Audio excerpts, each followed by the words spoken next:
That's all right. Good afternoon. Hello, good afternoon, and thank you for joining us here today. This is a very special day. Of course, it is Freedom Day in South Africa, the day that we mark the first multiracial elections, those which brought Nelson Mandela to the presidency. So we're especially glad to be doing this program on this special day. On behalf of the International Republican Institute, it's my pleasure to welcome you to today's discussion on engaging South Africa's born-free generation. My name is Tom Garrett, and I'm the Vice President of the Institute. Before we begin the formal presentations from our panelists, I'm pleased to introduce Mr. Alu Musesi, the First Secretary of the South African Embassy in Washington, who will make a few opening remarks. So, Mr. Musesi.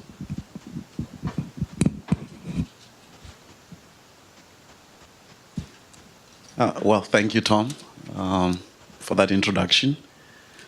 And indeed, it's an important day today in the life of South Africa. It's been exactly 21 years since we had our democracy. And it's a wonderful day, needless to say. It's a wonderful day because after many, many years of apartheid, where we had a dark cloud of apartheid over our nation, we came to an end in 1994 through a transition that was very, very peaceful. And many people looked at that transition because it looked so impossible, and they called it a miracle. A miracle because it seems like as human beings, we believe anything that is beyond what we ever thought could be achieved only has to be attributed to the gods, that human beings cannot be able to do such things. But however, that miracle came about with the people of South Africa coming together and deciding how they were going to move the country's future forward. And we began a journey of a new nation, which other people then begin to call it the Rainbow Nation, which was a nation which you can say it's a blended nation, so to speak, from a nation that had a separated past based on race, and just beyond race. I mean, you had separation on the basis of gender, you had separation on the basis of tribes, or which location you were born. But then after 1994, we had to unite as a nation and became a blended family. And as you know, as it is with every blended family, you always have all kinds of challenges because some have more, some have less. Some are the firstborn, some are the secondborn and all that. And there's always bound to be conflict within a blended family. But I think, when you start to think about a blended family, you find the wisdom in a man like Jefferson, who wrote to Madison about the Constitution and transitions in society, how, in his view, previous generations cannot rule new generations while they're already dead. And I think in what he said, he actually makes it clear that in any nation, you're always going to have a problem of dealing with the past and the present at the same time. And that's where South Africa is today. It's a nation in transition. It's a nation that has a past. And its past, it's in the past, but it's also in the present. And it's a nation which is at the present, which is trying to deal with the present, but dealing with the present also means dealing with the past. But then there's a generation, which is the so-called the born-frees, who today, they've just turned 21, the first of them, if I can say. And in South Africa, what we do, when you turn 21, your parents throw you a big party. And in that big party, they give you a big speech and they tell you, oh, buddy, you're well done. You're now an adult. Thank you very much. We welcome you into this world. But beyond that, the subliminal message in what they're saying is just like, well done. Finally, you get out of my house and my bills are going to go down. They're so happy to see you leave. And this is the generation we now have in South Africa, a generation of the born-frees. Those who are just starting to move out of their parents' house, those who are just starting to be, to become themselves, become adults, and begin to deal with some of the issues that the nation is faced with. If I may just speak a little bit about perhaps what I perceive to be the biggest challenges that this new generation is facing is this, is that while they've been given a platform of political freedom to vote, to be free, to choose, and to have so many rights in a constitution, yet the legacy of apartheid still live with them. Because it is a legacy, whether it's economic or social, it lives with you. Because when your parents have been raised a particular way, they continue to transition or add into your life some of the baggage which they carry. And any generation finds itself trying to move towards the future while also the past is also catching up with it because your parents continue to feed you the same kind of issues. But realistically in South Africa, you have a nation that now politically we can say we have the political freedom and the liberties. But economically, a lot of things still remain the same. We still deal with issues of high levels of inequality. We still deal with issues of poverty and high levels of unemployment. So as a new generation, how do you move forward? How do you deal with the issues which are before you? Other generations in South Africa, like the Nelson Mandelas and them, had an ideal of a free and a democratic South Africa. Has that ideal been really achieved or not? We don't know yet. Because to an extent, it has been achieved in that now we can say we have political freedom. But they also envisaged a country where people had economic freedoms. Have we attained fully to that? I don't think so. And for that, I think you have the smart people who are going to answer those questions. Thank you.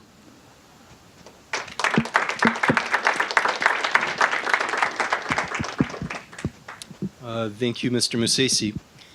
The International Republican Institute has worked with the South African Institute of Race Relations for some time now, and we've worked together to support the public with transparent, objective analysis about the key issues of governance, the economy, education, and crime in South Africa. Recently, IRI has worked with the Institute of Race Relations in their efforts to foster greater awareness and understanding of civic and political participation among those people we just heard about, the born frees. The born frees, the generation of South Africans born after the end of apartheid in 1994. More broadly, this is the generation that has come of age with little or no firsthand experience of the apartheid era directly. The Institute of Race Relations has defined born frees as those who were born after 1990, the year that Nelson Mandela was released from prison and the dismantling of the apartheid system began. Today, born frees make up nearly half of South Africa's population. The research suggests that the interaction between elected representatives and the born frees is either non-existent or largely negative, as it is in so many countries. Consequently, these young people are perceived as apathetic, apolitical, and seemingly unaware of the history of the struggle that gave them the freedoms that they enjoy. Enduring levels of poverty, inequality, and high unemployment creates the concern that unless the benefits of South African democracy is distributed more equitably, the born frees will be less committed to democracy than any generation before them. To help us delve deeper into understanding the prospects and challenges of engaging South African youth, IRI is honored to have with us 4 highly accomplished and influential South Africans today with us here. First, we have Mr. Frans Cronje, the CEO of the South African Institute for Race Relations. He joined the Institute in 2004 and established the Center for Risk Analysis, which specializes in using scenarios that help business and government leaders make decisions about investment and policy in South Africa. He has presented this analysis to more than 100 South African corporations and foreign investors. He's an associate of the Center for Innovative Leadership, and he is the author of A Time Traveler's Guide to Our Next 10 Years. His work has been widely cited in the media, both in South Africa as well as internationally. We're also very privileged to have with us here today Lindiwe Mazibuko.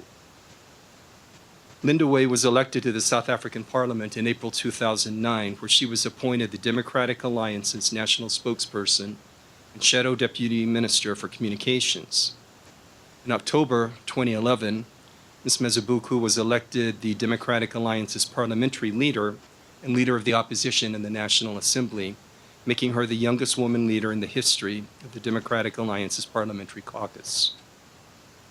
In Parliament, Lindiwe focused on youth empowerment and youth representation.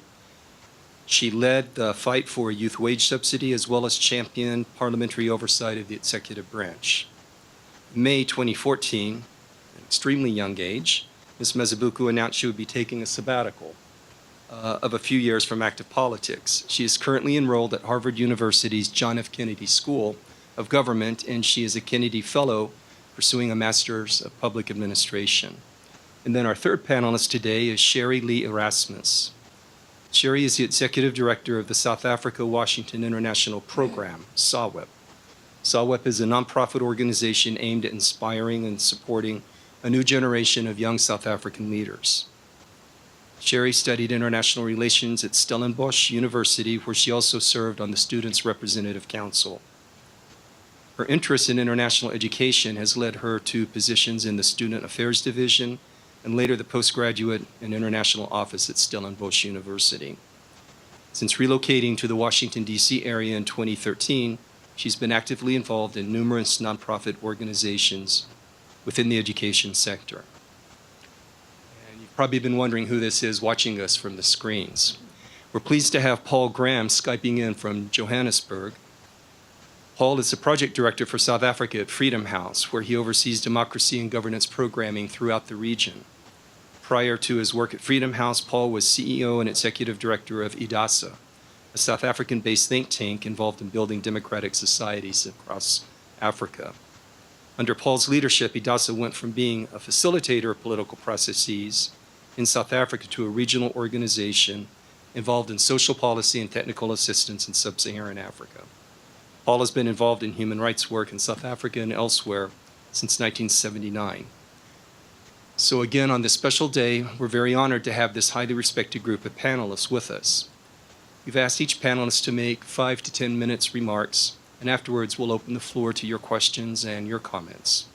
So without further ado, let me turn this over to Frans Cronje, who will begin today's discussion.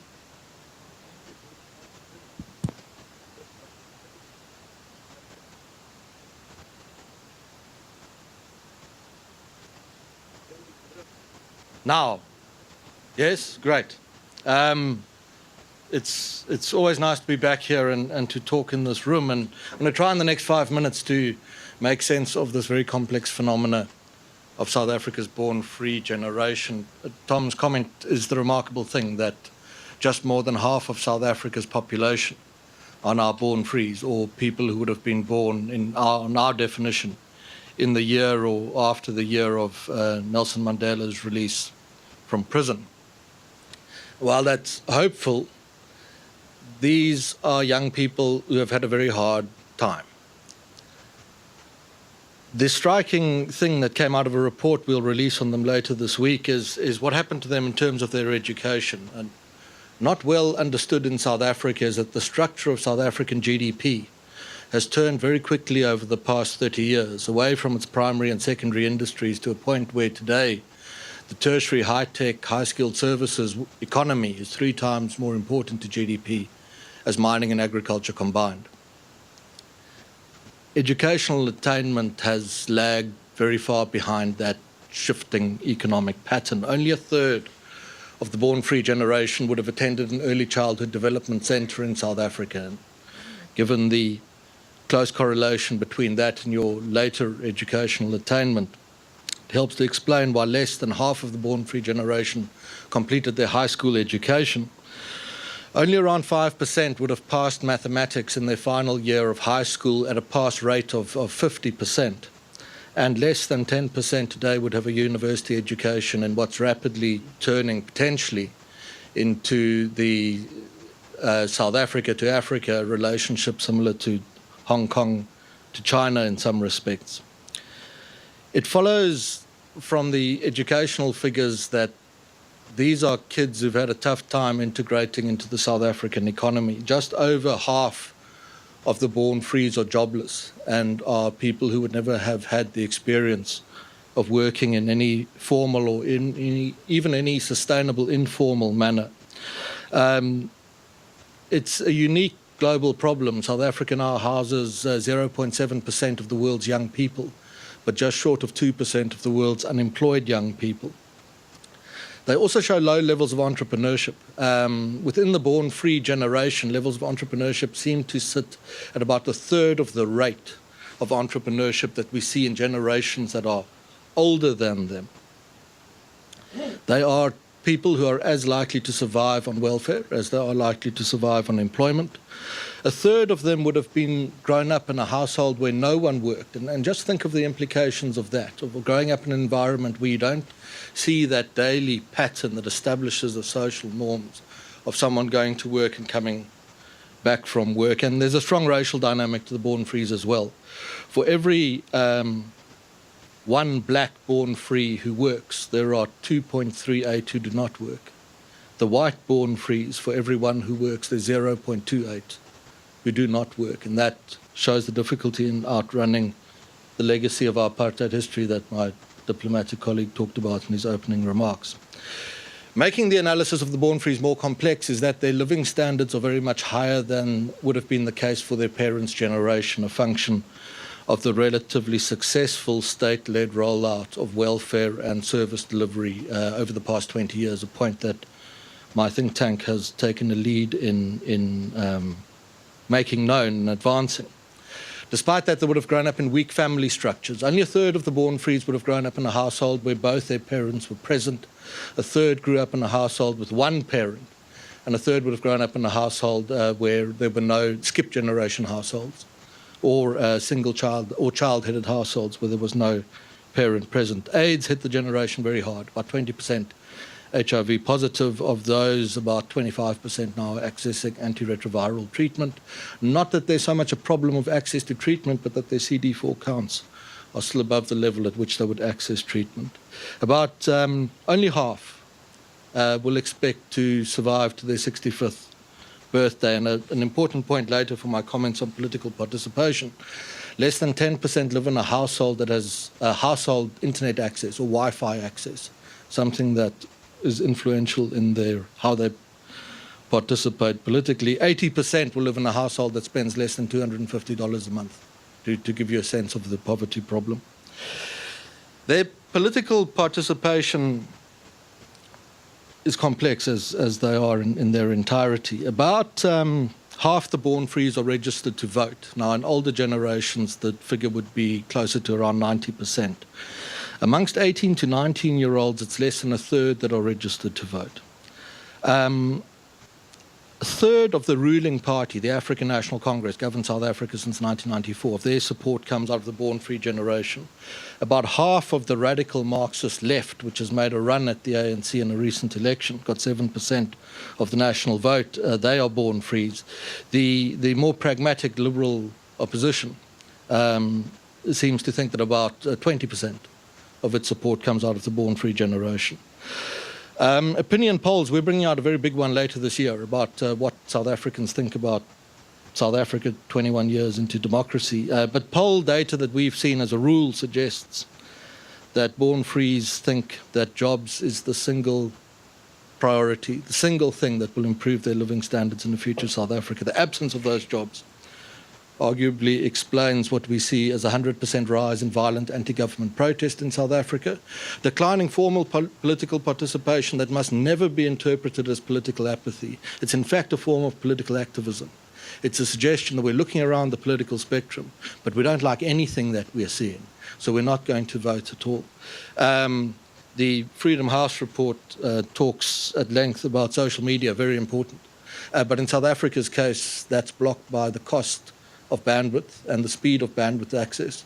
And if you want to improve political participation in terms of social media, you need to run an advocacy campaign against the big cell phone operators and regulators in South Africa. Bring down speed, bring down costs, and increase speed. And you have that powerful matrix that drives a lot of scenario work around the world. Multiply young people by social media, and the result is dramatic political shifts that we've seen all around the world. What do we need to do, and I close for you, to improve the circumstances of these born frees and young people coming through the system generally? I don't think there's much of a need to educate born frees about political participation. I think that they are highly astute, well-informed, politically active, and they're able to lead very creative campaigns. I do think education has a role, though, and that must be directed specifically at business leaders in South Africa, government leaders, and some politicians, who, in my extensive experience, are absolutely clueless when it comes to the circumstances and experience of the born-free generation, and therefore cold to their experience, and therefore surprised by the rising instability that we see in my country. I think having done that, the second step is to invest extensively in building and promoting and identifying policy alternatives that will give the born-frees the chance at participating formally in the South African economy, and then advocating for those alternatives broadly in the existing media in South Africa, which is fairly easy to do. The aim is to expose born-frees to economic policy choices, to allow them to weigh up the risks and rewards, and then to advance through their own advocacy efforts which decisions they think are best. The third step, and it's a warning of sorts, is to be very wary about an approach that looks to the South African government or to a political party to improve the circumstances of the born-frees. Rather turn the thing on its head. Develop policies and direct them at born-frees that allow them and their communities to uplift themselves and pull themselves out of poverty. Let them take the lead on shifting public opinion so that public policy will follow. I think the experience of the South African government that we've seen in the last 3 or 4 years is one that is indifferent to a certain extent to the lot of the born-frees.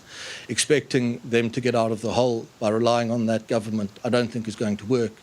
But I think that the born-frees, the democratic dividend they represent, can be highly effective in their own right, where they are exposed to economic policy choices. The key to South Africa's future as a stable democracy is get the economics right. The economics is way off base at the moment. Growth sub 2%, fiscal deficit through the floor, government debt levels doubled in a decade. If South Africa does not reach growth rates of at least 4% of GDP, and closer to 5 would make it a lot easier, then frankly, and so that I don't mislead you, start thinking that you're going to walk away from the idea that South Africa is going to become a stable emerging market and the sort of model of a type of Western democracy. The political pressures and radicalism that will flow from weak economic performance, it's going to be too overwhelming a force to sustain the success of the experiment that we began in the early 1990s. And Tom, I'll leave it there for you. Thank you.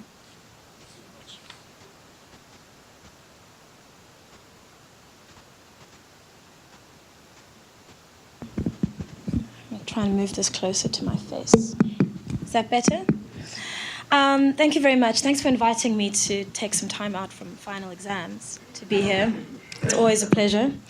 I'm going to talk a little bit less quantitatively than my colleagues have in their 2 reports, which I read through. And thank you very much, both to Freedom House and to the South African Institute of Race Relations. A lot of these statistics are incredibly illuminating. They bust a few myths, but are also very useful in this analysis of this phenomenon that we have in our country called born-frees, which is a contested concept. So I am not born-free. I lived under apartheid. I experienced it. But I am part of South Africa's youth cohort, which goes all the way up to the ripe old age of 35, and I'm an avid tweeter, one of the things I enjoy doing most. So last night, before finishing my readings and going to bed, I tweeted that I'd be in Washington today speaking on this subject.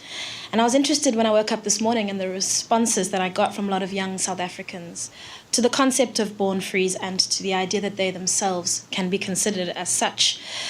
Many, many young people hate this term. They don't like being referred to as free when they don't live as though they are free. A number of responses differentiated between freedom as experienced by young white South Africans and as experienced by young black South Africans. But I noticed that older tweeters loved it and said, you know, how great, good luck, young lady. You're exactly the right person to talk about this. I thought I'd share some of these with you. They're only 140 characters each. A young lady named Puti wrote, "You cannot call yourself born free when you only started to pick up leftovers." Another tweeter named Mzwanele Manyi said, "Please tell them that the progressive structures detest this phrase, born free. There is no such." Another tweet read, "We are free but morally and financially poor." Innocent tweeted, "There is no born free in South Africa. Economic freedom is still not implemented." And lastly, a tweeter whose name I can't mention in polite company, his handle is a bit racy. "Just remember that whites have never not been born free. They never fought for freedom." Puti actually tweeted me 2 or 3 times, and I enjoyed her last one, so I'm going to include it. She said, "We are born free from knowledge. We do not have such a thing as born free. We are all swimming in mud." So when people make reference to born frees in South Africa, it has a sense of optimism about it, a sense of excitement about the possibilities. And I think one of the interesting things that I noticed about both reports is that they reflected on some of the difficulties that are associated with being a so-called born free, a member of the born free generation. And the biggest issue that faces them is unemployment. Large-scale, deep and pervasive unemployment, lack of access to economic opportunities, and all of that is a consequence of a weak educational system that doesn't provide them with the skills necessary to be able to participate in the formal economy. So there's a supply side problem and there's a demand side problem. There also are a shortage of entrepreneurial opportunities for young South Africans, coupled with the problem of poor basic education and tertiary education opportunities. Young people can't seem in large numbers to do for themselves, to make lives for themselves through entrepreneurialism and ingenuity. And so this is a real break on their ability to feel and express and enjoy freedom in all its facets. I've grown to dislike this term economic freedom because it's been turned into the name of a political party. It's not a comment on whether or not my feelings about this party, but it's become a political expression rather than an expression of a reality for ordinary people, which is that freedom is not just about being able to go to the ballot and vote at your age of maturity. It's about being able to make choices in your life. And fundamental to being able to make those choices is having economic opportunities at your disposal. And young people who reach the age of 35 and 40 never having had a job in the formal economy before, never having had a steady income before, growing up in households where nobody works and not experiencing the dignity and the pleasure that comes from putting effort into work and being rewarded for it, of growing in a position and getting better and better at it and moving forward. Those things deny them of a fundamental ability to express themselves as individuals. That is what a lack of freedom is. It's not just economic freedom. It's the entire edifice, the entire concept of freedom is nullified, I think, by this inability of young people to access these basic economic resources that will enable them to live lives that they value.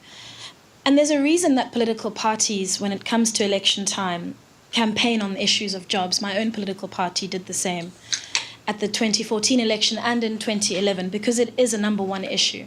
But political parties, while they may campaign very vociferously about job creation, have very different ideas about how jobs can be created in South Africa, whether the private sector should play a primary role, whether the state should be involved in the economy and should create jobs for young people, whether job reservation for young people should take place, whether there should be economic incentives for businesses to hire young people. And all of these are very interesting debates that we have about the macroeconomic situation in South Africa, but they neglect the fundamental problem that even if these opportunities are created, young people who do not have access to quality education and training, artisan training, tertiary education, are not going to be able to fill those gaps, to fill that demand side once it has been created on their behalf. So I believe that's the first step.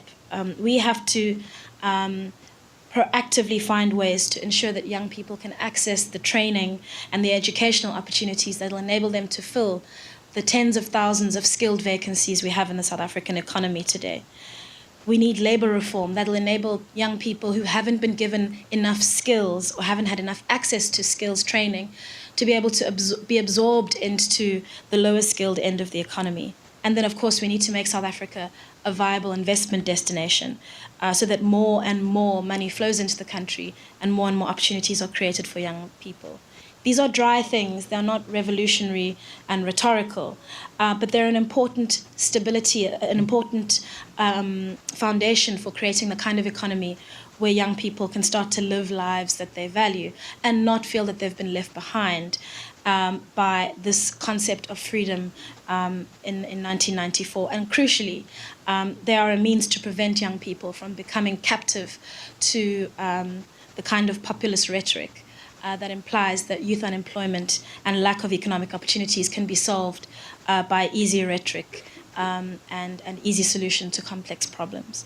So there can be no future, there can be no freedom for young South Africans until we are able to offer them proper, legitimate economic opportunities.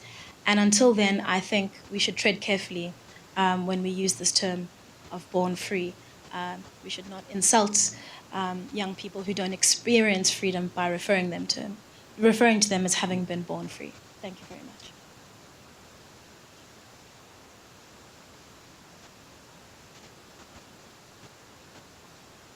Good afternoon, everyone. Thank you so much for having me, Tom. My perspective is a little bit different. It echoes some sentiments that my colleagues over here have mentioned, and then also slightly different. I come from working in the higher education sector in South Africa, and as such, most of my exposure has been to students who have had the opportunity to attain higher education, to go on to university after graduating from high school, and subsequently now working for the South Africa-Washington International Program. I also deal primarily with students who are at a university, and as such, that's a very different situation to many of the students, or born frees, if you will call them that are mentioned in the reports that we're discussing today.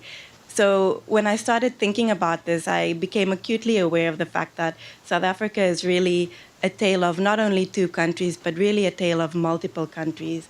And in all of the different racial and class groups, there are both positive aspects and opportunities for this generation, but at the same time, all of them experience different pitfalls or stumbling blocks or barriers to their entry into the economic sector, or into really the political scene, if you want to call it that. So one of the things that come out when you speak to people about the born-free generation, and I've actively sought out different arguments or different perspectives over the last week by asking people who I know have varying perspectives what they think is the problem with this generation and what are the good things about this generation. And one of the things that came out, that also came out of France's organization's report, is that some born-frees have a sense of entitlement because they feel like we should have, as a country, been further along, and the government should be able to provide them with jobs and an entry into the economic sector. Sometimes the words lazy or apathetic get thrown around, and they have an expectancy of living the high life to a certain extent and getting there quickly because they are born free, and in a democracy, there is an expectation of a certain lifestyle. On the other hand, you have to go back and look at the counter-arguments for this. Why is there this perception that the born-free generation is apathetic or lazy? The reason that came out from numerous conversations I've had over the last week is really that there's a sense of helplessness, there's a sense of being felt let down. As Frans and Lindiwe have also pointed out, many born-frees do feel that they should have been further along, they should have access to jobs, and in a sense they aren't free because to a certain extent they still are not in a position to make real choices in their life. On the positive side of this, I do feel that we are at an interesting moment in terms of born-frees. Although there's a sense, as Frans pointed out, that in terms of voting, they're not extremely active as a demographic group. But at the same time, more and more, if you follow South African news, you see this generation of people expressing themselves in a different way.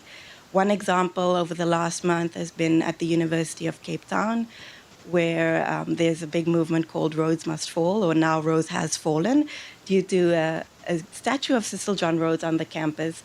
Cecil John Rhodes being from the colonial era and being a benefactor of the University of the Western Cape, and students feeling this need to decolonize education in South Africa and to move away from that as a symbol of the past and to move forward as an African university.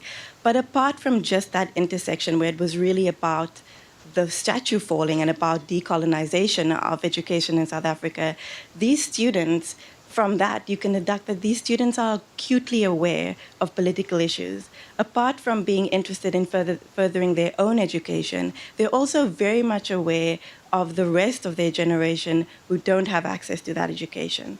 And that this movement is getting bigger than just one campus and one city, but it's really overflowing into other campuses. And I think campuses and universities have traditionally been places where revolutions, if we want to call them that, have started. And that is something that inspires me a lot.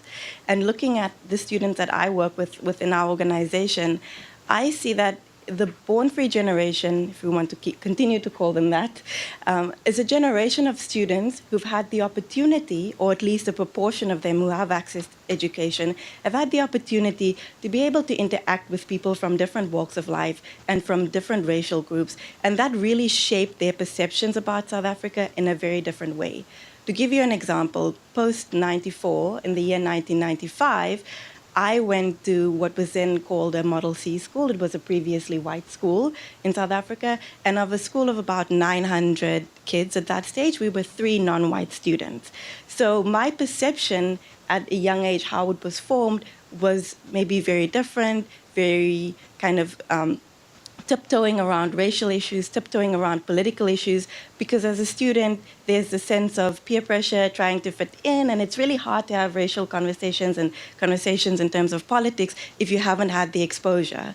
We now deal with this generation of people who have had more exposure, and what I see in my work more and more is that they don't tiptoe around the issues, that they do take on much bigger issues, more frankly, things around education, things around community and grassroots initiatives. And to follow on what Frans had also mentioned before, I think there's a much bigger move away from, at least in a certain sector, away from looking towards the government to provide your access into the economy and your access into the job market, but really a focus on grassroots organizing, which I think this generation is really good at.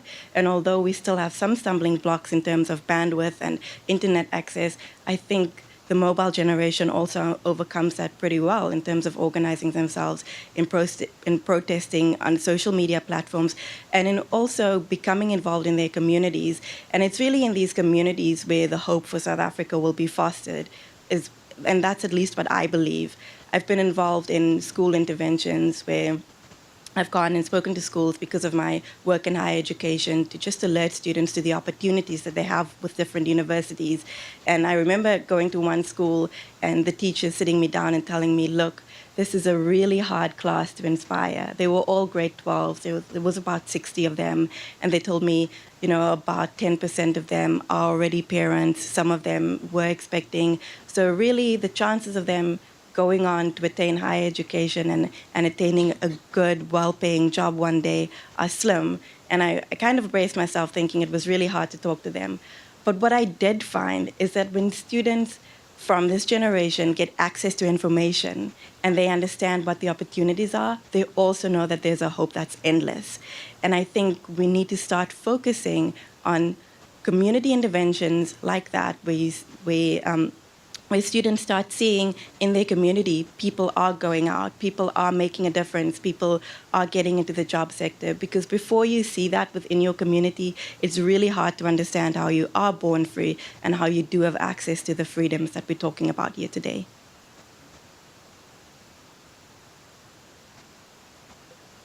To share a few comments. Good afternoon, everyone. I hope that you can hear me. I'm in a hotel in Cape Town, and I'm now going to test the proposition that South Africa needs better and cheaper broadband.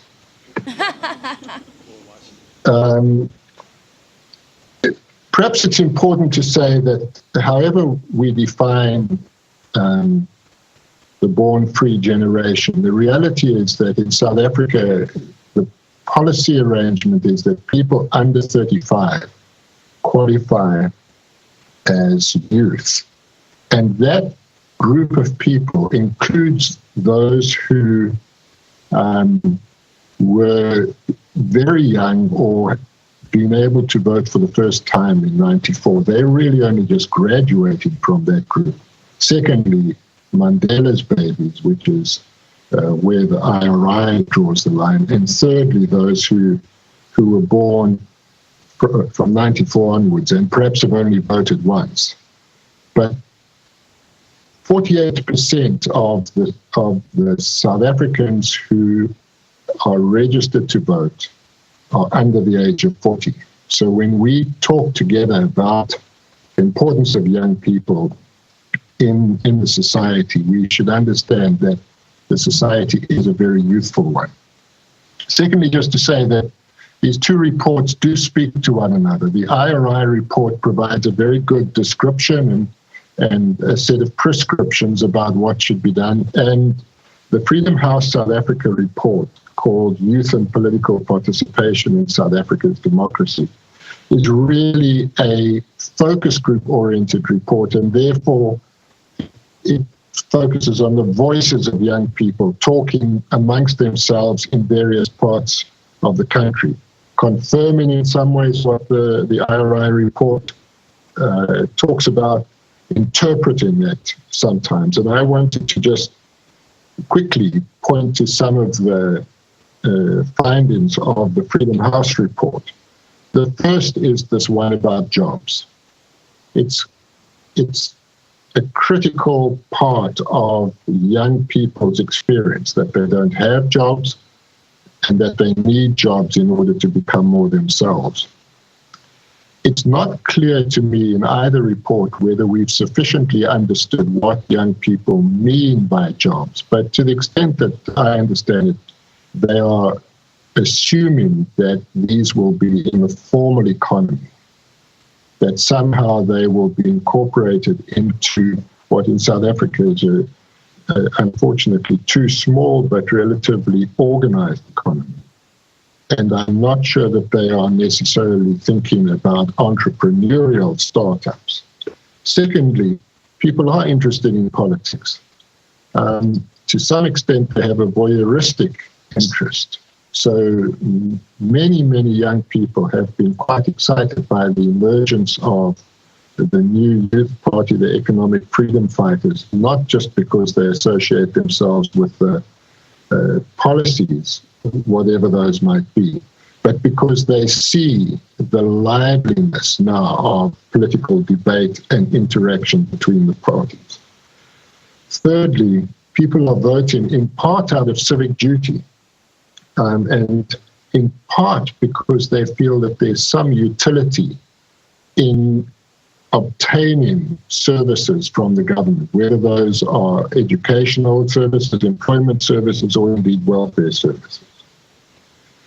Then what intrigued us was the extent to which young people are troubled by what they see as their own failures to benefit from freedom. In today's new age, celebrating the Freedom Day, they did a vox pop, and one of the young people said, "Look, we are responsible for our lives. So we need certain things from government, but ultimately it's our responsibility." And there is a sense that many young people feel that they have somehow failed to take advantage. Then there's a real concern that in this youth cohort, the younger people between 18 and 25 have somehow got the short end of the stick, and that what they call the older youth are actually have benefited more from freedom and from an increase in the economy. And it may well be true, because certainly in the early days of post-94, our economy grew much more rapidly. There was much more absorption into the economy, and in the last few years, it really has dragged its heels. And then lastly, that connections are needed to achieve services, that you actually need to be part of the in-group in order to achieve anything. And this is a very worrying matter. Then just to say 4 things about the recommendations that were in the IRI report. I think the primary issue is, how do we support and encourage agency amongst young people? As the speakers have said, young people, and we're talking about 27 million people, are not only defined by their youthfulness. There are many other things that define them. And many people are involved in the society in one or other way. Many unemployed people volunteer in South Africa, for example. And we have to find ways of encouraging them to use this agency for both economic and political participation. The second thing that concerns me if I read our report and listen to the speakers is that we haven't yet focused sufficiently on the damage which is done by the marginalization of people in a free society, and the anger that comes with that, the levels of civic disempowerment and incompetence that they feel, and the frustration that they feel about their aspirations not being met. And the levels of community violence, which we experienced last week in relation to non-South Africans, is only one part of a level of violence in society against women, against children, and between young adults. And then lastly, citizens are willing to do things for themselves, and young people particularly. But there are certain duties on the part of the state as in regard to rights. And I would like to see us debate a little bit more what the rights holders are capable of doing and what the duty bearers need to do in our society. And I think there much more needs to be put on the part of the government. It's not helpful to blame the excluded for their exclusion. Thanks very much. Thank you to all the panelists. I think we've been given some very interesting points for discussion. So we'd like to take questions from you. There will be a microphone coming to you if you would wait for the mic so that Paul can hear.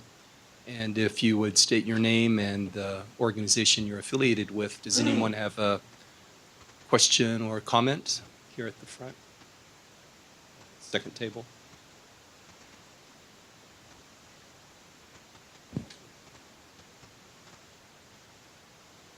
Hi, my name's Kim, and I'm come from Global Camps Africa. It's a nonprofit organization. And my question's for Lindiwe. You spoke about a specific educational deficit, that the jobs, even if they were there, that the young population is not prepared for those jobs. And I am curious to see what your perspective is on what that specific deficit is and what specific type of education would be most beneficial for those young people. Because we throw around that word education all the time, and it would just be nice to know how specific, what kind of education.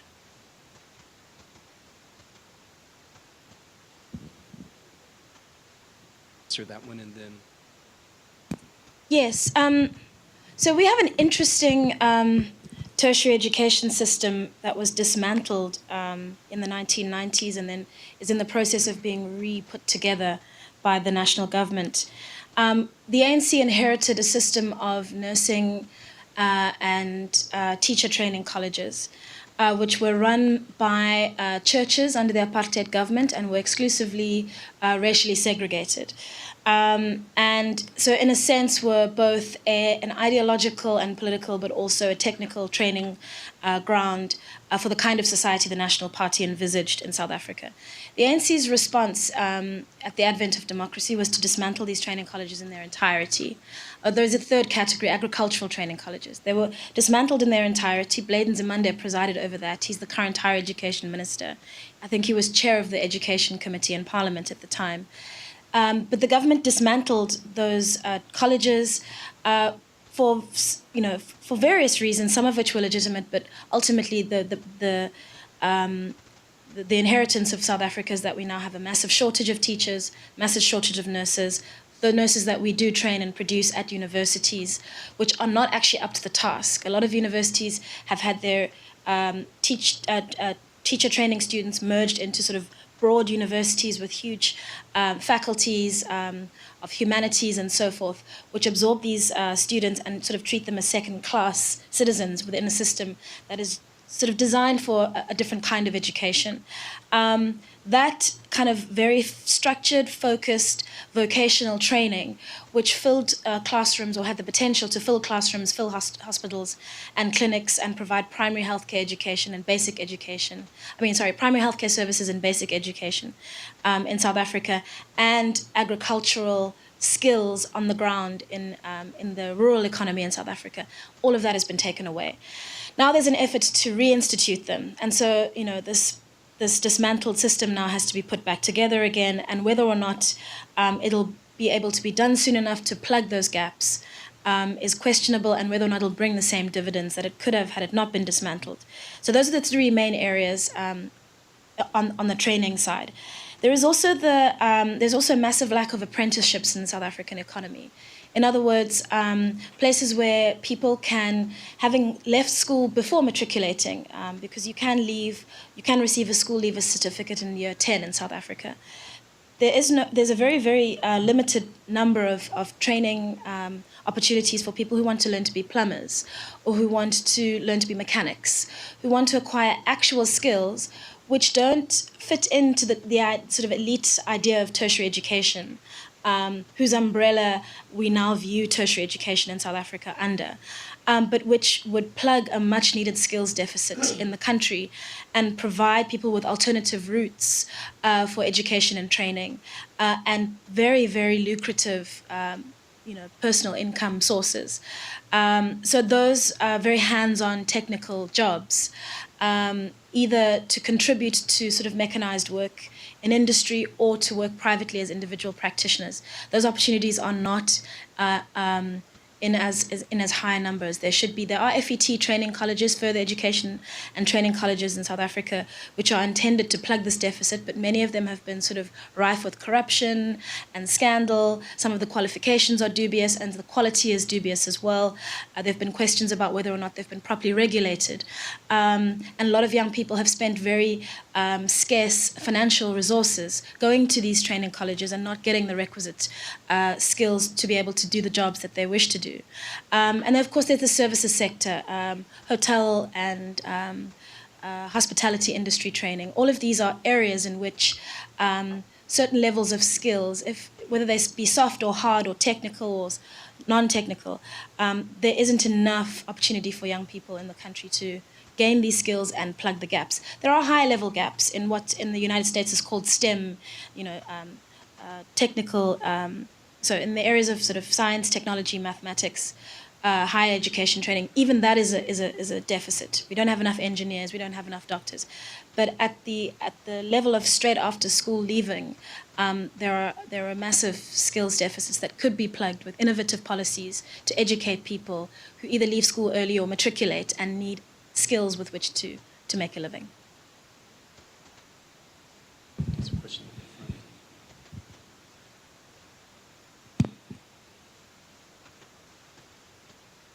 Hi, my name is Arjun, and I work with Ashoka, an organization that works on international development through social entrepreneurship.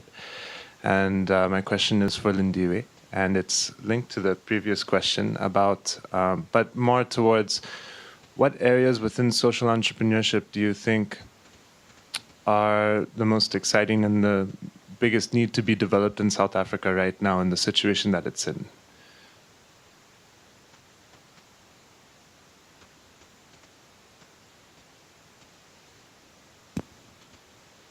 Hi, my name is Rebecca Schaefer. I'm a graduate student at Georgetown University. And my question is kind of a general question for anyone who would like to answer related to the Black economic empowerment programs. So I was just wondering your opinion on whether or not they have benefited the majority of South Africans and whether or not the vision has been realized, as well as if they've adequately addressed a lot of the low-skilled workers.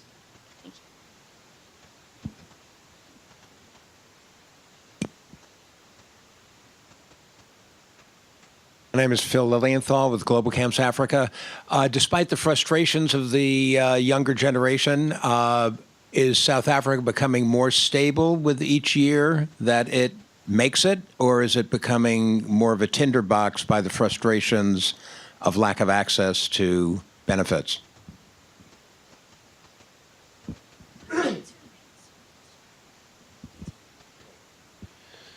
So basically, I was wondering what you feel are the biggest opportunities right now and the biggest needs for social entrepreneurial development in South Africa.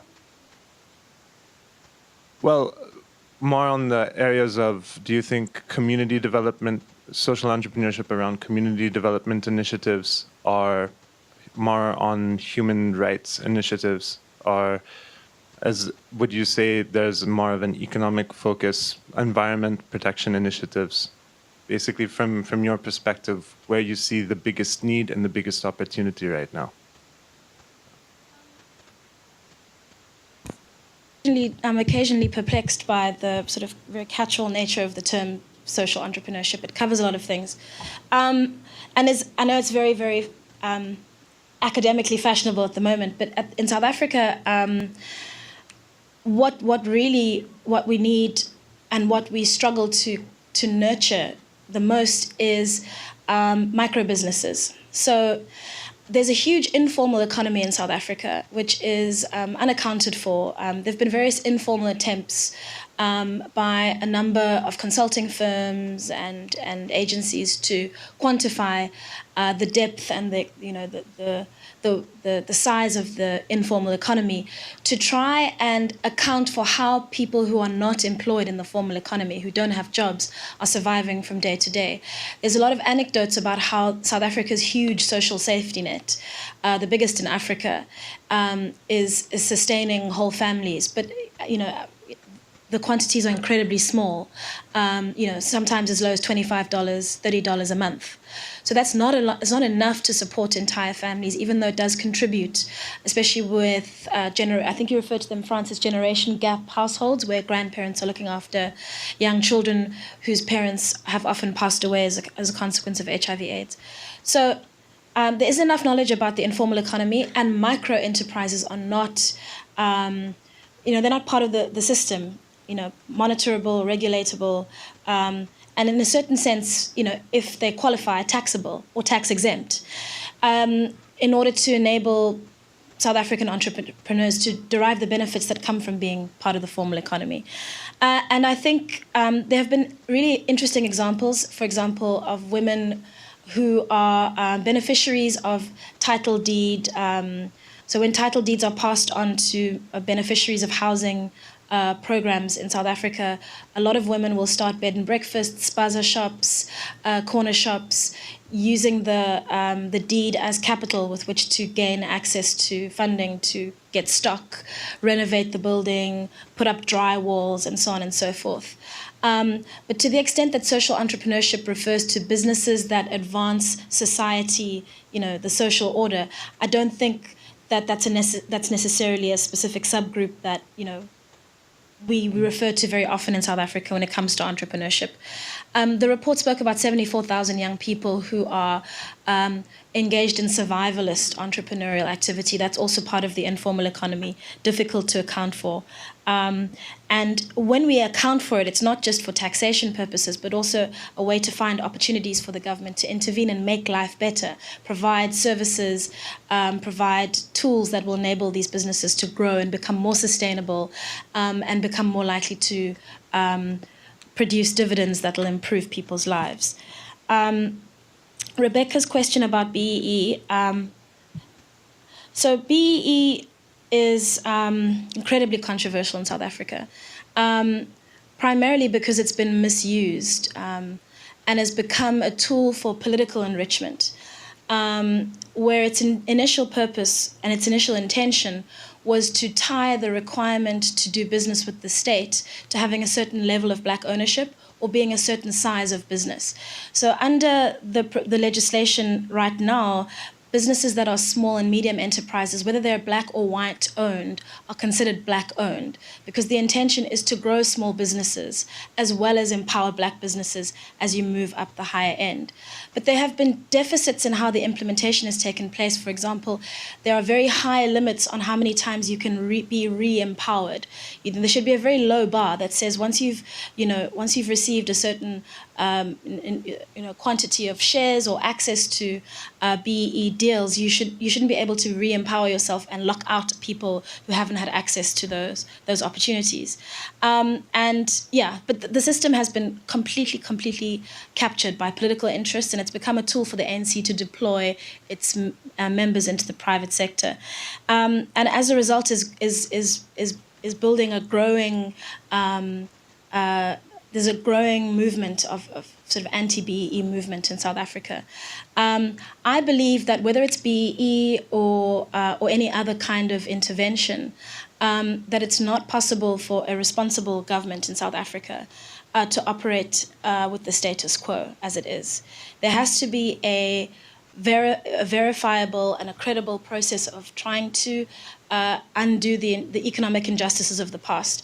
In the DA, in my political party, we've proposed things like unbundling state-owned companies and giving the shares to communities in rural South Africa so that they become active shareholders and can hold those companies accountable for producing profits and bringing dividends that will enable them to build infrastructure, improve their communities. We've spoken about giving people title to the land that they've received from the state to unlock some of that dead capital, that idea that was first promulgated by Hernando de Soto, and various other means. There are incredibly interesting and creative ways in which you can unlock the potential for South Africans to access, because the problem here is generational wealth. Black South Africans do not have access to generational wealth. They haven't been able to pass on homes that have value or assets that have accumulated value or to their children. And so people are reliant on usually one individual to support a very large extended family with no asset base beneath it. I'm sure France has interesting views on this issue as well. Is SA becoming more stable or more of a tinderbox? Being outside the country has been quite stressful because on the one hand, it's actually better off than I think it is sometimes when I'm in the country. And on the other, I feel incredibly panicked because South Africans are incredibly resilient and this is something I didn't mention in my opening remarks. When young South Africans are called lazy or incompetent, or even when they call themselves, as we read in the Freedom House report, those things, it kind of makes me, it disappoints me because my experience of South Africans is as a resilient, patient, determined people who are innovative and capable of making a plan under difficult circumstances. And so this idea that,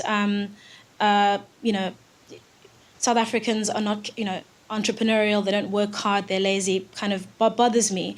And so the truth is, if you're in South Africa and the power goes out again, you just kind of make a plan. If you don't have a job and you don't have access to economic opportunities, you kind of make a plan.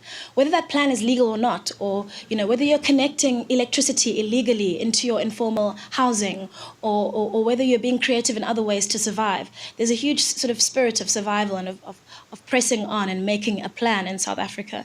And in that respect, it means that a lot of South Africans are not as aware of how things are deteriorating because they're so busy making a plan. So from the outside, sometimes I feel as though we're in trouble and we need massive interventions to fix the trouble we're in, because we'll move from being kind of slowly acclimatizing to the difficulties to suddenly being in a tinderbox situation. So I have great hope for South Africa. It's why I've committed myself to a life of public service. But on the other hand, I panic about the timeframes and when the stability, the endurance, the resilience will become impatience, anger, and turn South Africa into a tinderbox. And from where I stand, I'm not entirely sure whether it's one or the other. Rebecca, if you want to see the horrific consequences of adding big government to big business and giving them free rein,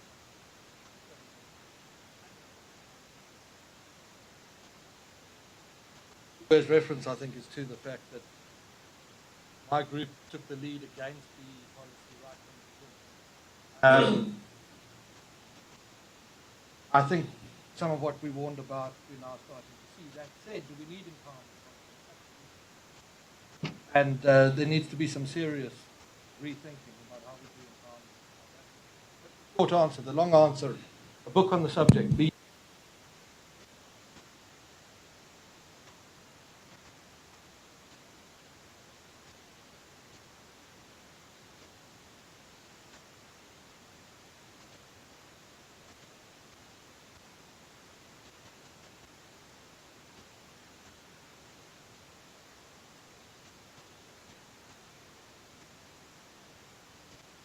For the first 50 years,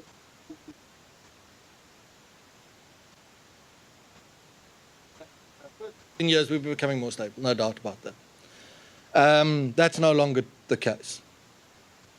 And as the fiscal deficit is catching up to the politics, and the real standards of living of poor households are starting to dive, which they do if you look at the increase in social grants weighed against the effective rate of inflation on poor households, which is very much higher than South Africa's official consumer price index.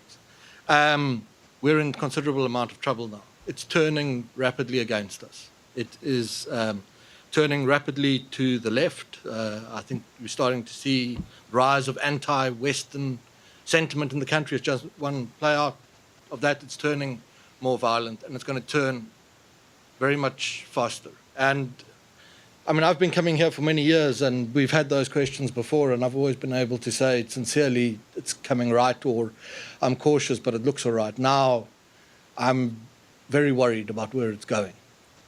That said, what happens in the next 2 or 3 years is critical. You can take the growing sense of uncertainty and fear about where the country's headed, and you can apply that to focus the collective imagination of policymakers on the need for serious policy reform. If we miss that window of opportunity, I think the idea of what South Africa might have been is something that's going to slip through our fingers, and it's going to be something else. And then to end the answer, what happens next depends on who you are.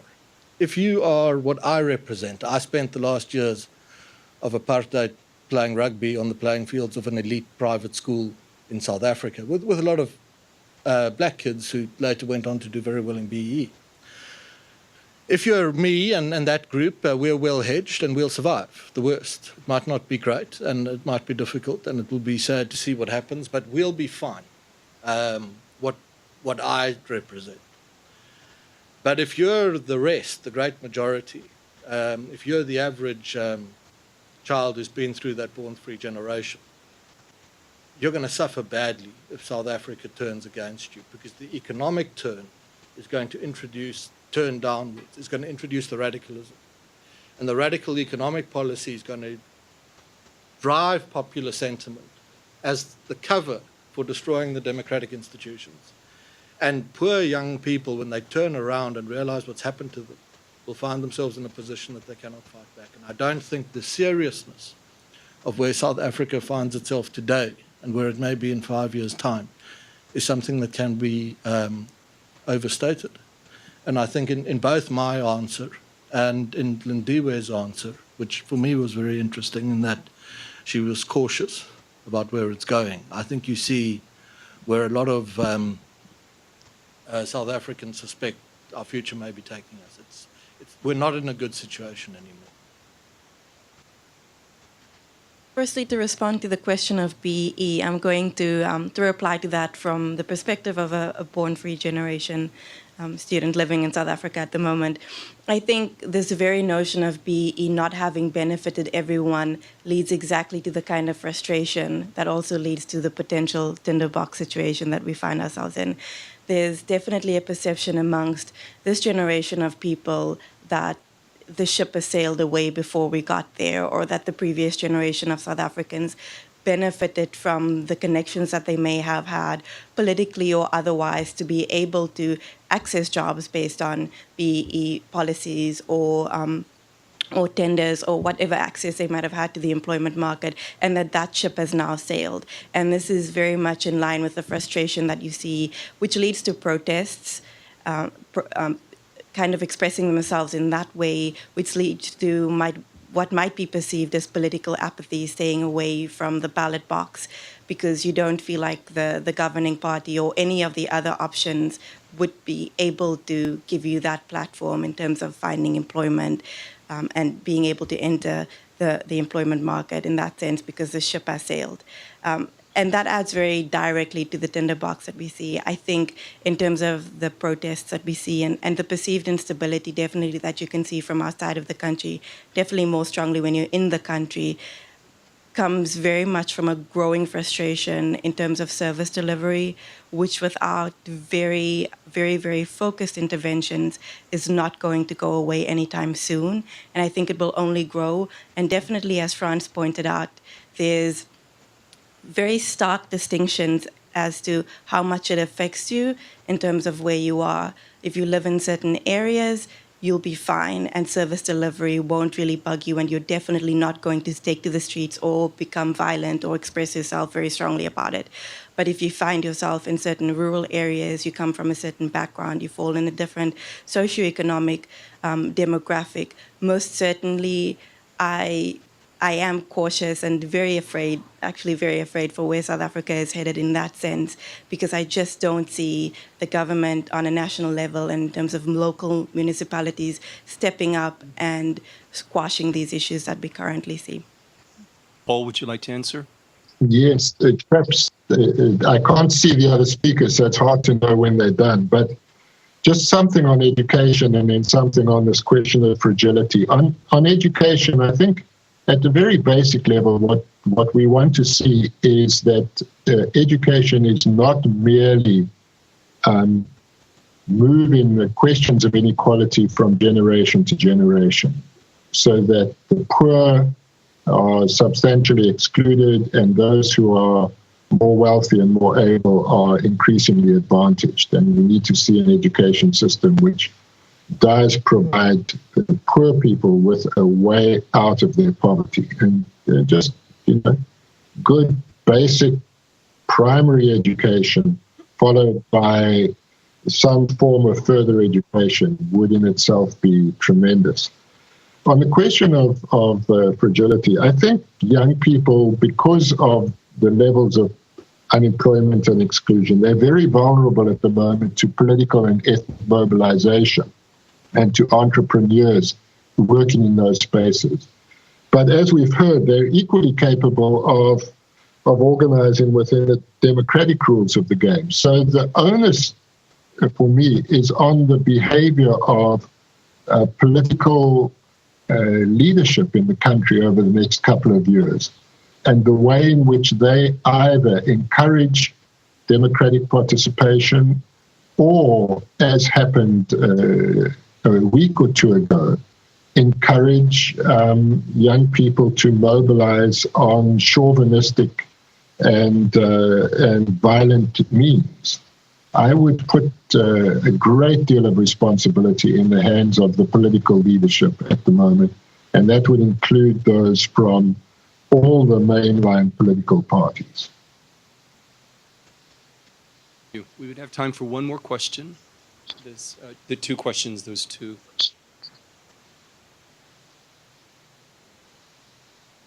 Hi, my name is Kira L.V. Lopez. I'm from the not born free generation, colonist person.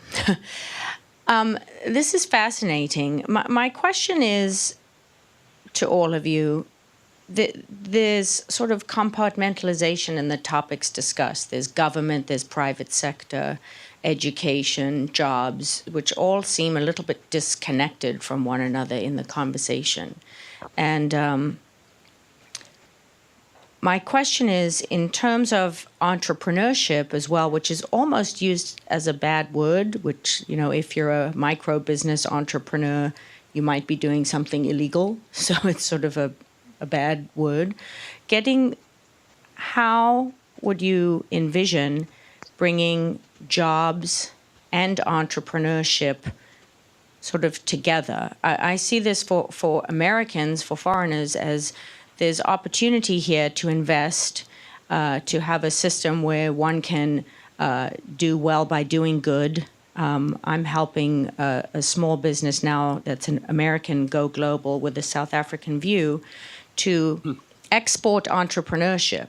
The U.S. doesn't have a very great foreign image right now, but one thing that I think globally people can agree upon is that we're good at entrepreneurship in the U.S. There's the American dream, and it's called the American dream for a reason, to create sort of the South African dream, a vision to have a dream that you can have inheritable wealth or generational wealth that you create in the first generation. Is that a vision that can be brought about where government isn't blamed for things not working and the private sector can be brought in somehow to work with the government, to have a sort of ecosystem, a full system of education, opportunity, bank loan, government grant, business, income, help your family, even if it's a small business, selling fruit in a fruit stand, but a business that can be a micro business that ultimately would be monitorable, as you mentioned, some of these businesses are not. So the question is, how could something like this come about? Or is that something that could all work together?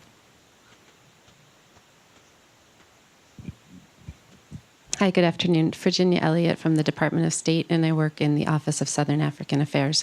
So I have a question more about some of the issues you talk about, which are not unique to South Africa, and how you might see some lessons in the regional context, if there are any to draw from, or conversely, if you think there are any negative influences in the neighborhood, sort of cautionary tales to avoid missteps, how much influence that might have on some of the outcomes in South Africa. If there are any lessons that you might draw from the regional, from the Southern Africa region. Why don't we start with Paul, and then we'll work our way back across the panel. So, Paul, would you like to go first?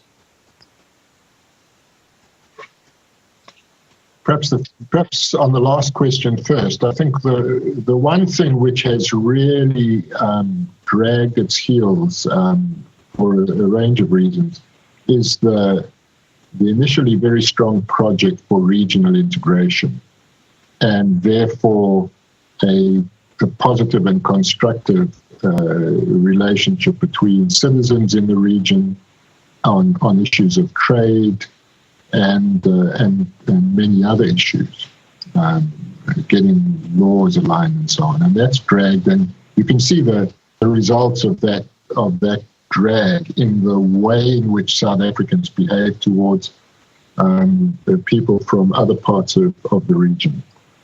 And there are lessons which can be learned in multiple directions, and perhaps we haven't been good enough in learning those lessons. There are, of course, countries in the region which are, by the nature of their political societies, really making it very difficult for the democracies in the region to flourish to the extent that they can and should.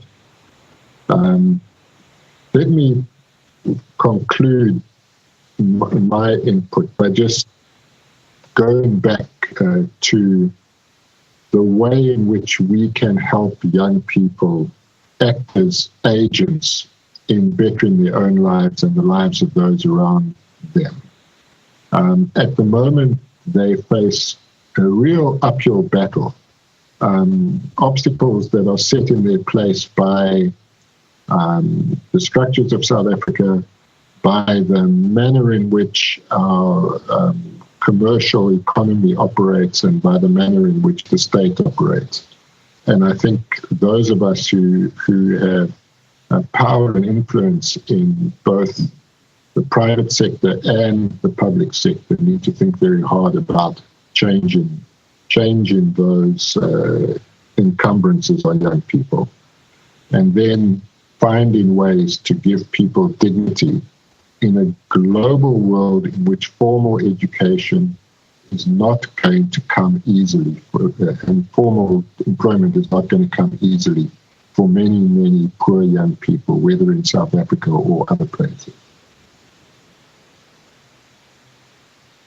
In terms of entrepreneurship as a way out and as a form of employment, I think one does see amongst this generation that they identify that employment in terms of working in a corporate environment or finding a formal job is not necessarily the only way in which they're going to partake in South Africa's economy.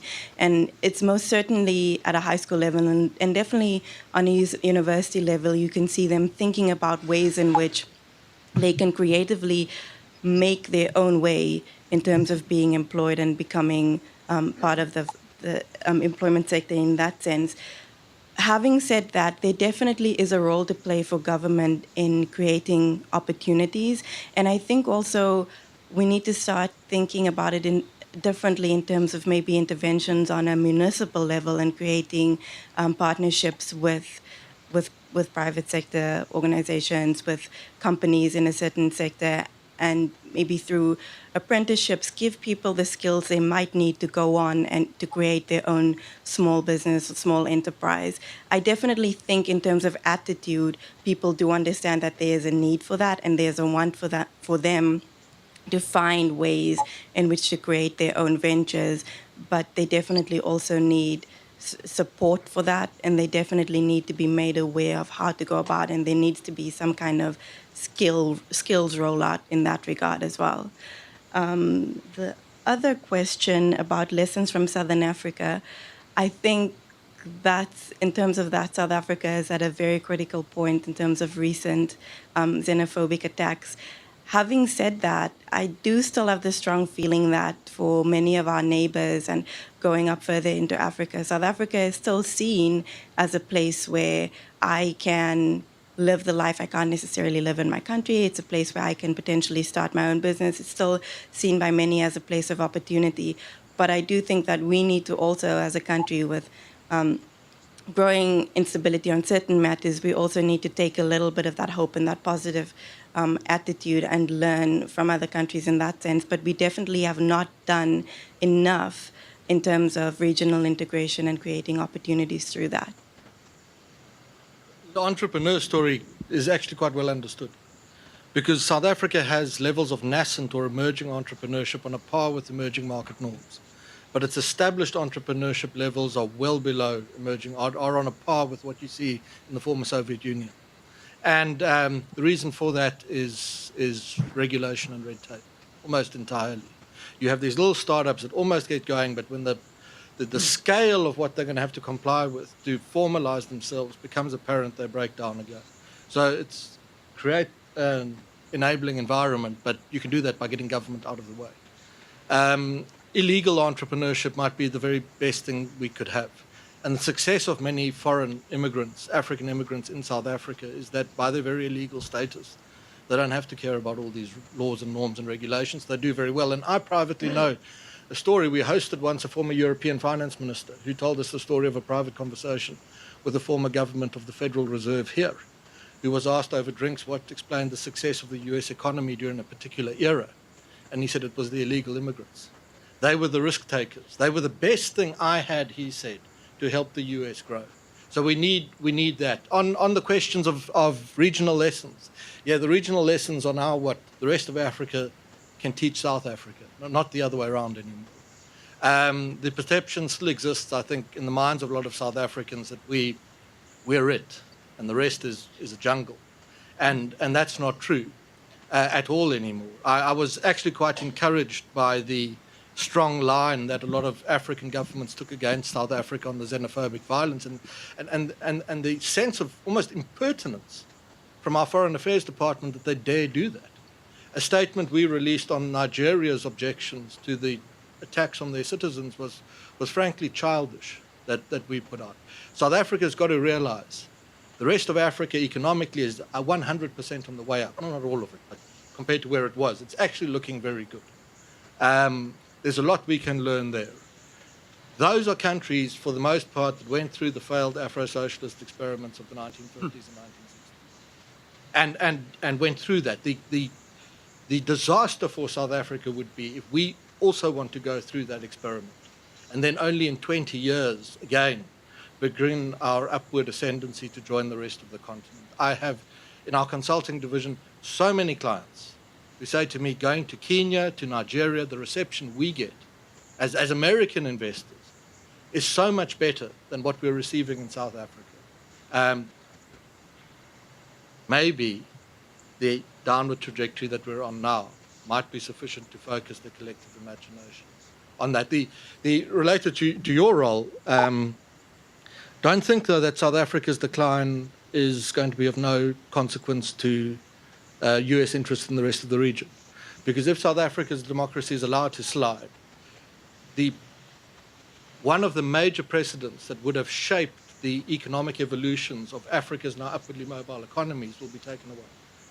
And I think the influence of that will be significant, especially when you start looking at Chinese interests, for example, on the continent. So it's not just a question of let South Africa slide and the rest of the African continent will be upwards. The South Africa slide will change the shaping, formative precedent that would have shaped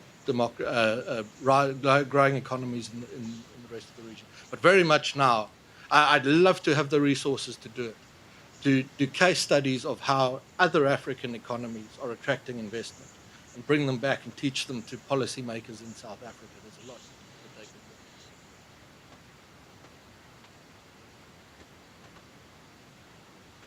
that they On the question about entrepreneurialism, I mean, it's certainly no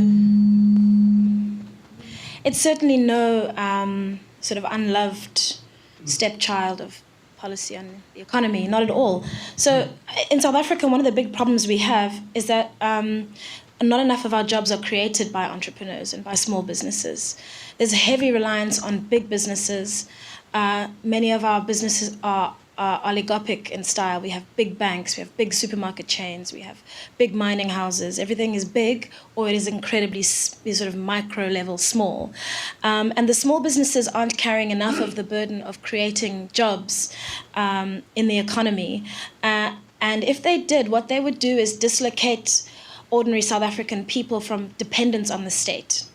So whether you are an elite in the ANC who needs access to contracts and must show your allegiance that way, or a poor citizen who needs access to a public works contract job where you're going to earn $1 an hour, or whether you are dependent on your grandmother's pension as a household in order to survive. There seem to be all these touch points at which South Africans are economically dependent on their relationship with the state. And entrepreneurialism is one of the ways to sort of unhinge that dependency and turn South African citizens from clients of the state into people for whom the state works. And once that relationship changes, I think you'll see a lot more political empowerment amongst South Africa's citizens, which goes to the second part of your question. These things do go hand in hand with one another. With economic independence comes a political independence that enables voters to hold the government accountable without fearing that they're going to lose their grant, lose their tender, lose their job in the public sector. The public sector wage bill in South Africa is just growing exponentially every single day. And there are teachers and police officers and civil servants who not only work for the government, but they have contracts with the government. There are thousands of police officers who have contracts with the South African Police Service. So the government has become this massive feeding tube through which most people in the country attach their economic prosperity, and entrepreneurship is one of the ways to unhinge that. Virginia, on your question on lessons from Southern Africa, there are cautionary tales, yes, as well, but I'll start with the lessons. I'm incredibly embarrassed not embarrassed, that's the wrong word, because I'm incredibly proud that Kenya was the place where M-Pesa was born. But I'm disappointed that South Africa doesn't have a comparable tech story of innovation at the bottom of the pyramid, where there was a gap in banking services for ordinary poor citizens who couldn't access banking. And there was no space for entrepreneurs and innovators in South Africa to create a product that would deal with that gap in such a revolutionary way as M-Pesa has done in Kenya. And then, of course, amongst the horror stories that we cite when we talk about red tape in South Africa is the comparison to Rwanda, where it can take as little as 2 days to register a business, as compared to South Africa, where it can take months and months. And Frans is absolutely right. Many, many small businesses are killed by the regulations that they are subjected to. Others still limit their own growth because of some of the labor laws that come into play when they exceed 500 employees and various other thresholds. The bigger you get as a business in South Africa, the more difficult it becomes to manage your enterprise. And there's actually a perverse incentive to keep your business as small as possible and hire as few people as possible so that you can keep the flexibility of being able to remove people who are not performing and replace them with better performing employees. Lastly, the cautionary tale, the one that we fear the most is right on our border, Zimbabwe. And it's mostly a political cautionary tale. I'm more interested in I've spoken a lot about education today, almost like a zealot. I don't think it's a silver bullet. I do think it has to work in concert with a whole lot of other policy interventions. And Zimbabwe is a prime example of a place where education on its own is not enough, because we have highly skilled Zimbabweans flooding across the border who are educated to an extremely high level by Mugabe's government, which was, possessed of and obsessed with quality education, delivered it, but didn't deliver a demand side in the economy that would absorb that education, absorb those skills, absorb that talent. And of course, we in South Africa have such backwards immigration policies that we force skilled people to come to our country illegally by preventing them from being able to ply their trade and use their degrees and use their education to teach in our schools. Zimbabwe is chock full of teachers who speak the same languages as we do, often speak the same African languages as we do. Ndebele and Zulu are practically the same language, who can come into our communities and immediately raise the level of the quality of education we have. But, union interests prevent those scarce skills from being filled by people who live just across the border. And so people who do have the means to help us uplift our economy beyond the measly growth we're experiencing right now are locked out and then are forced to find illegal means with which to make a living. And then on top of that are victimized by South Africans who respond to leaders who claim that they are taking their jobs, taking their opportunities. It's a really vicious circle. But one cautionary tale we must learn from Zimbabwe is it's not enough just to educate your people. You have to provide them with an outlet with which to make something of that education.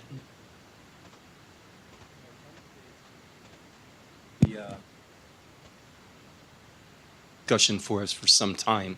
So would you please join me in thanking our panel and Mr. Musesi of the South African Embassy. Thank you very much. Thanks.